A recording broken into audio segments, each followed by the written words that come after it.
Today we're looking at two similar field experiments concerning obedience in real life. And they're Hofling's hospital study from 1966 and Rank and Jacobson's in 1977. And although these studies are not specifically named in the AQA specification, they are extremely useful for understanding obedience in a real-world setting because they give us a clearer picture of when people disobey authority and when they resist. Also, how the agentic shift can take place in professional environments like hospitals. The two experiments explored whether nurses would obey a doctor's order, even if that order was clearly unsafe and against hospital rules. Both studies were carried out in real hospitals, on real wards, and during nurses' normal working hours. Also without the nurses knowing that they were taking part in a study. And the idea was to create a realistic situation that would show how authority works in everyday professional life. First, let's look at the Hofling experiment. On each ward, a bottle of a fake drug called astroten was placed in the medication cupboard, and the label clearly said that the maximum daily dose was 10 milligrams. But then a man claiming to be a doctor phoned the ward where the nurse was on duty on their own. On each occasion, the nurse didn't know this doctor and had never even heard of him. And the call itself already broke hospital rules because controlled drugs couldn't be prescribed over the phone. The doctor asked the nurse to give 20 milligrams of astroten to a specific patient right away. That was double the maximum dose that was written on the label. It was also an order for medication that wasn't a real drug, and therefore it wasn't authorized. The fake doctor said he would sign the paperwork later. So the nurse was being asked to break multiple hospital rules at once. The study included 22 nurses in total.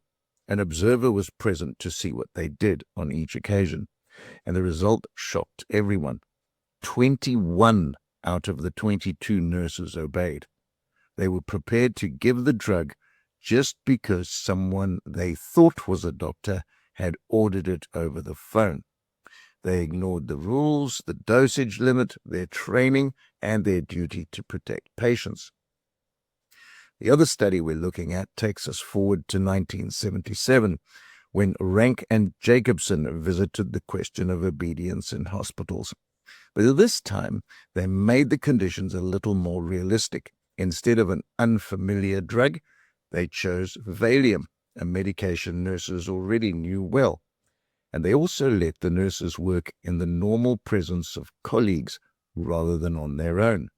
Just like in Hofling's study, a doctor, someone the nurses didn't recognize, phoned the ward.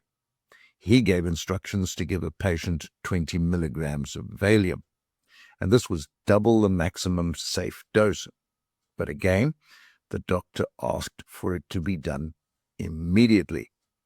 But this time something different happened. The nurses resisted. They questioned the instruction. They checked with colleagues. Many of them pointed out that the order was unsafe and against policy. Out of the 18 nurses involved, only 2 obeyed the order. The rest refused. So what changed? Rank and Jacobson believed that the key difference was realism. In everyday hospital routines, nurses consult each other. They rely on experience, and they're trained to recognize medicines like Valium. These familiar conditions gave them confidence to challenge a doctor when something wasn't right. Now let's put the two studies side by side.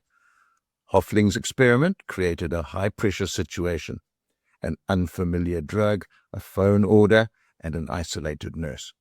Everything was set up to test obedience in its most extreme form. Rank and Jacobson modified the circumstances. They used a familiar drug and allowed normal professional communication. The results tell two different stories.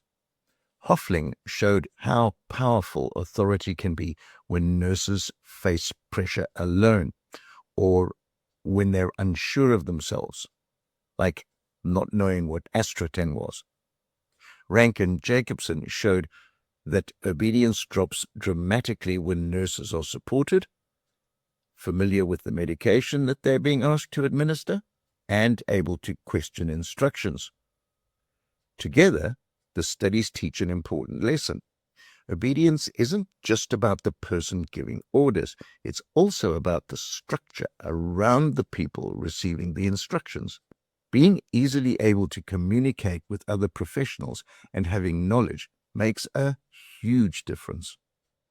Personally, I think it's a pity that Rank and Jacobson changed two variables for their study because we don't really know how much of the dependent variable, that is, the change in obedience, was due to the nurse's knowledge of the drug being prescribed and how much of it was due to the circumstances of being able to consult with one another. In any event, Rank and Jacobson's findings were important in that they revealed the safeguards that can protect patients and strengthen ethical practice in healthcare.